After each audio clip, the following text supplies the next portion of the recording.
Those numbers will start coming in, well, about 40 minutes now. Jenny Horne joining me, though, because we do have some important news here. Oh, wait. Kevin, come back. We're talking about Boeing. No, he's gone.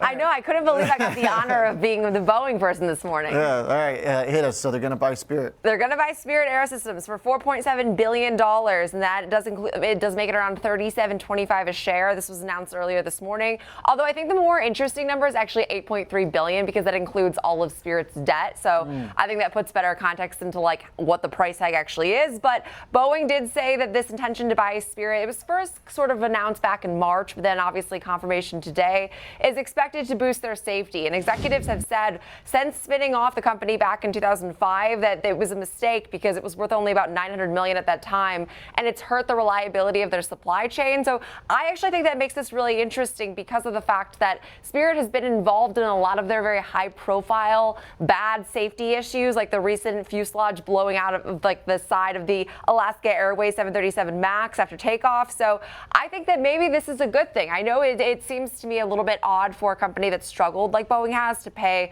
I mean, a significant amount of cash for a company, but I feel like they're almost like solving the problem at the start because they're going back to, obviously, Spirit is a major manufacturer and sort of now controlling the entire supply chain. I have to imagine that should help move things along if you have the faith in, and of course, Dave Calhoun. If you think that right now Boeing doesn't have quality control, then you would say this whole thing will be a nightmare. But I think that they're trying at least to control the entire supply chain that's manufacturing their planes. I'm not sure if I do have faith in Calhoun. I'm kind of still awaiting the CEO transition, but we did hear last week from a guest that perhaps the Spirit CEO actually could take over. That came from the Gabelli defense analyst. So that's an interesting theory I thought that he brought up, which is kind of a gesture towards Spirit as being kind of the main builder here and kind of the concentration of the process, right? Like now that it's all going to be happening over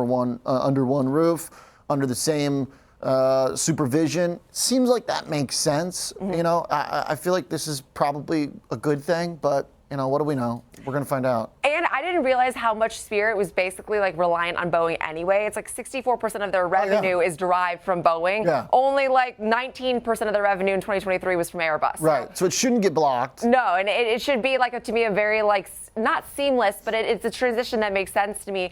Although some parts of their business is now being bought by Airbus for $1 to Boeing. It's a very interesting thing, the fact that they paid literally $1 according to the statement from Airbus. But Spirit's being broken up. Most of its operations will now be, of course, under Boeing. And hopefully this helps because continual manufacturing like errors, and then you hear all these employees' testaments. There's like, what is going on over there? Streamlining, I think, perhaps could be a good thing, but I believe shares are lower this morning, which isn't completely abnormal for a company that is acquiring another. Especially when now they've been having major cash flow problems, but if this is the best way, if it takes a little cash to plug the manufacturing leak, then so be it. Maybe not the most efficient way, but it seems like at least like public perception-wise, they're arguing that it should be a major step in the right direction. The only thing is, like, they broke apart 20 years ago, and the problems just started in the last 6 years. So I don't know about that. I was also thinking, it's like they haven't been a one. They're doing okay, right? And they haven't been an entity in 19 years. So I mean, yeah, that's where it's interesting. But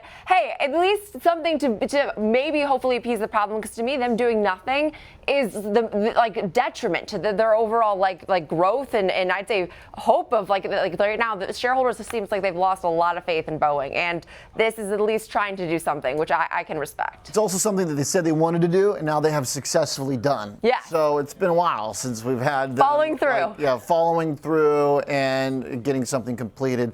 It'll be definitely interesting to see how the shares trade today, because I could certainly see the math behind them dropping, but I could also see the logic behind them rallying too. So if this is going to help kind of quell some of the problems. So we'll see. Hey, Boeing's resiliency has been amazing. I know everyone says this because it's a duopoly, but still, in light of like what has been a nightmare as far as press, it's somehow able to hold on. I mean, like it hasn't taken nearly as much as like a tech name would have if we saw this same bad press. Sure. Well, it's hanging out still above the lows, so it's alive.